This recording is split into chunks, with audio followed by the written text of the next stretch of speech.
हाल ही में हुए air India के विमान हादसे ने न केवल देश के लोगों को भावनात्मक रूप से झकझोर कर रख दिया है, बल्कि इससे जुड़ी बीमा कंपनियों के लिए भी एक बड़ा आर्थिक संकट बन गया है। एयर इंडिया की बोइंग 787 8 ड्रीमलाइनर फ्लाइट जो लंदन के लिए रवाना हुई थी, टेक ऑफ के दौरान सरदार वल्लभ भाई पटेल इंटरनेशनल एयरपोर्ट पर क्रैश हो गई।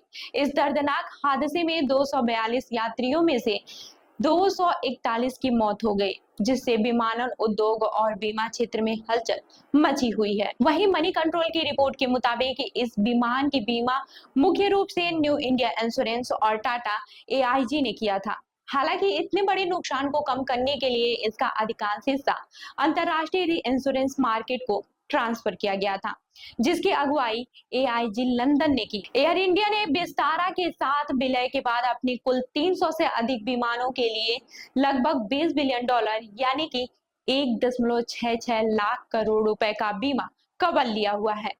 भारत की सरकारी कंपनी सीआईजी रे को इस बड़े क्लेम में केवल लगभग 5% हिस्सेदारी निभानी होगी, जबकि बाकी 95% का भार अंतरराष्ट्रीय बीमाकर्ताओं का होगा।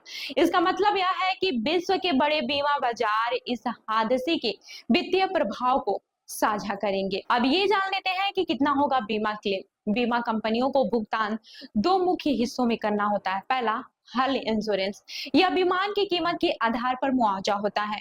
इस क्रैश में इसका आंकड़ा लगभग 200 से $300 मिलियन यानी कि 1660 करोड़ रुपए से 2490 करोड़ रुपए तक का हो सकता है।